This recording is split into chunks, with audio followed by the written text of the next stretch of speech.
Big baby or big adult, that's me.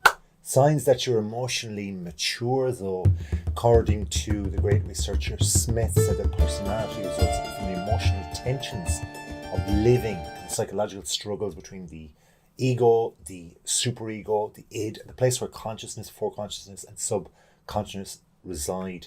He looked at also the sign of self-awareness. If you are self-aware, you can begin to be emotionally mature. Emotional maturity doesn't necessarily mean then through self-awareness that every adult has it. Think about it. I'm sure you've often seen within your job, within your family, within your friend circle, there are adults who are forgetful. They have their keys 1 second and suddenly they put them down and they come back and say, where's my keys? Right? They take their scarf off or their shawl or their top and they leave it on a chair. And maybe they mightn't come back and say, hey, where's my top or my scarf? But the reality is the fact that they keep leaving it on a chair or putting it somewhere is they're not self-aware. Being aware of the self is how high and tall you are, how wide you are, how much weight you put on, how much and how good the makeup does or doesn't look on you, even your hair type, your style, your everything, how you're putting out things, saying things, remembering things. Self-awareness is about being in the present moment at that time and knowing then by memory, once it's an okay memory, that you can remember each and everything you said and did. That is a real great definition of self-awareness. Another one is emotional regulation. Can you or your friend or your colleague emotionally regulate themselves? That is a big question, because if you can emotionally regulate yourself, then you are able to be calm and considerate for others around you. By being able to emotionally regulate, you can look at challenging circumstances and situations in a different light. You can be objective towards the outcome and towards your individual feelings. And you can identify and name your emotions and then express them in a healthy manner so that the outcome is the greatest for all around the group, depending on the pressure of the situation, so that you can see that, yes, sure, your emotions shoot off. Maybe you get angry or maybe you get anxious or worried or nervous, but you can regulate yourself and bring yourself back onto a dead level as well. Then there's your ability to empathize. By empathizing, you have a great skill. Now, empathy is not exactly sympathy. A lot of people get mixed up with this. Rather, empathy is putting yourself in the shoes of the other person at that time.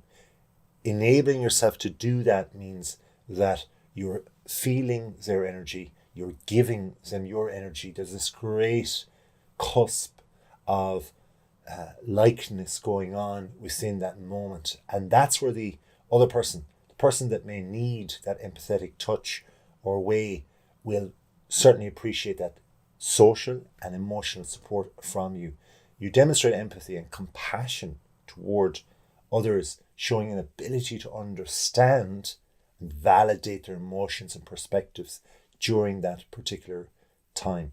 By listening actively and offering support, showing kindness and understanding towards others' particular and specific perceptive experiences, you're truly empathizing. And that leads on to the next thing, which is resilience. By you demonstrating the resilience in the face of adversity and setbacks and stressors, you're showing great leadership, you're showing great maturity too, because things will come out from the outside and they will destroy you. You thought you were in some place, in a good place. You thought that maybe you're ahead of the pack. You thought that you were approaching where you wanted to be in your life. And then suddenly, in a puff of smoke, it's gone. For example, at the beginning of the pandemic in 2020, when the coronavirus swept the globe from the east side, from Asia right over to the US, lots of people's lives were turned upside down. Lots of people's livelihoods were turned upside down. They were ordered, for safety of all, to stay indoors, to stay away from maybe interactive work with people. And then they lost their businesses, they lost their momentum, they lost years of work. And for many, there was no comeback. But it's the resilience to be able to be emotionally mature and say, look, That was for the greater good of a lot of people. I have to start again. What do I have? I have experience. I have the ability to build that business in the first place.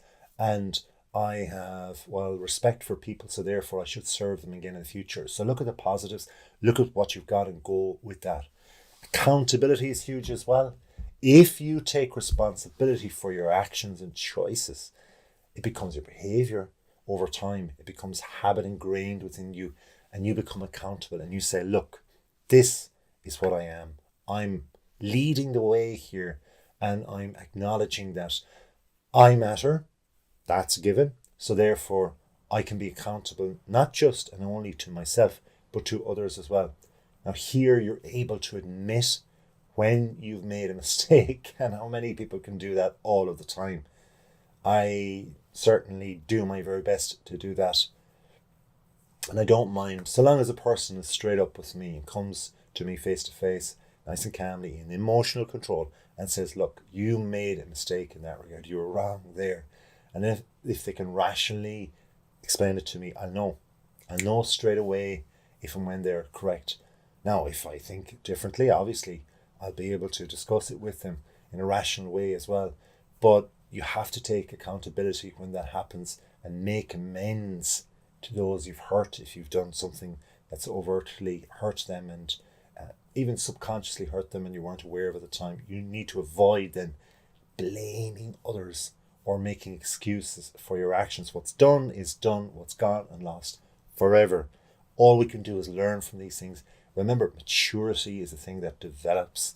So even if you're an adult right now and you haven't reached or attained this, and you'd love to attain these levels as such, these specifics, then you can do this. You just have to continue to mature in a very healthy way. Healthy boundaries is another thing. You set and maintain healthy boundaries throughout your life, in your relationships, in your interactions with others. You are able to assert your needs and your preferences as well. And you can do this while respecting the boundaries of others. So they have a boundary, you have a boundary. There's a gap in between there where you can play with things, you can discuss, you can use all the little tidbits of information now that we've spoken about to find that middle ground, to take a little bit of it, give a little bit back to the other person. And you know when to say no and prioritize self-care. That's really important. Saying no is not a bad thing. It's emotional maturity. It's saying, look, I can weigh up what's going on in the future here for myself. I've promised other people I'll help them. I can't just help you all now, but I will, but not right now. So therefore you can promise and help them in the future, but take a little bit of time for yourself or for others that you've already committed to. Then there is the fact that we need to have effective communication. By having effective communication, it allows us to be able to listen attentively. It allows us to be able to speak our mind calmly. It allows us to be able to be truthful with our facial expressions and our body language so that the other person can know exactly how you feel, and then they're left in zero uncertain terms about where you're going with things. There's no way of going behind their back. You're being straight up with them, very clear. And even if it's a harsh word to say, even if it's out there, you have to be able to do that. Have flexibility as well. By having flexibility, you're being able to go to that middle ground again. You have boundaries, they have boundaries. You can wiggle in the middle, and I like that one, wiggle in the middle. But if you wiggle in the middle a little bit, you're giving a little bit back to the person. You're saying, look, fair enough. I understand it'll take you a lot more time to do that than it would me. So I'll let you be able to have time off if you're the boss, for example. I'll do that instead, and I'll move around my days. But I'm having an extra day off, so make sure you have that self-care bit as well. So you're being flexible but rational as well. You have to be able to teach the person, if you're in a management or leadership role, to show that you are actually in control as well of your mature feelings and your emotions. Now, if you're emotionally mature, the final test here is to hit that button and subscribe for more, and we will help each other out for sure. But until next time, thanks for watching, and please do have a wonderful day.